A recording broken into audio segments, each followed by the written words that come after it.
आइए दोस्तों, आपको वर्गमूल सिखाने वाले हैं। फटाफट ये कैसे निकलता है। सबसे पहले ये जानना है कि हमें 1 से लेकर के 10 तक हमें वर्ग याद होना चाहिए। 1 से लेकर के 10 तक अगर वर्ग याद है तो हमें ये देखना होगा कि उसके इकाई का अंक क्या है। उसके इकाई का अंक क्या है, तो सबसे पहले हम देखेंगे इस वर्ग में इकाई का अंक किस किस के वर्ग में है। तो सबसे पहले 1 का है और दूसरे नंबर पे 9 का है। ये देखने को मिलता है कि हमेशा इन दोनों का योग 10 ही होता है। हमेशा इन दोनों का योग 10 ही होता है। तो सबसे पहले हम लोग ये किए। और दूसरी बात, हमें इस बात को ध्यान रखना है कि एक अंक को छोड़ देना है और दूसरे जो 2 अंक बचेंगे ये देखना है किसके वर्ग के बीच में है। तो यहाँ पर देखने को मिल रहा है हमें कि हाँ 6 और 7 के बीच में है। कहीं ना कहीं यहाँ पर मिलेगा 47। तो छोटे अंक को हम उठाएंगे और इसमें 1 जोड़ करके और गुणा कर देंगे, 7 छंग 42।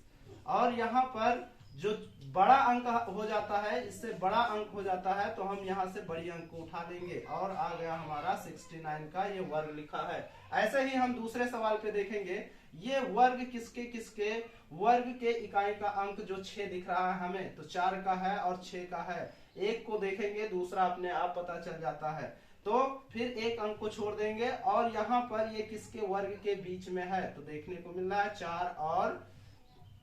5 और 6 के बीच में है। 5 और 6 के बीच में, तो 5 और 6 हम छोटी संख्या को लेंगे 5, इसमें 1 जोड़ करके 5 6 30, फिर ये बड़ा संख्या निकल गया तो हमारा हो गया 56 का वर्ग लिखा हुआ है ये 56 का वर्ग। ऐसे ही तीसरे सवाल पे आते हैं। एक हम लोग देखे ऊपर ही सवाल में, 1 का है और 9 के इकाई का अंक है और एक अंक को छोड़ दिए। और 69 कहाँ पर है, 79 कहाँ पर है, ये देखेंगे हम लोग। तो 8 और 9 के बीच में है। 79 8 और 9 के बीच में। तो यहाँ लेंगे छोटी संख्या को, 8 लिए, 8 में 1 जोड़ दिए, 9 8 72 और ये फिर से बड़ी संख्या आ गया तो बड़ी संख्या हम उठाएंगे और हमारे सामने वर्गमूल निकल चुका है।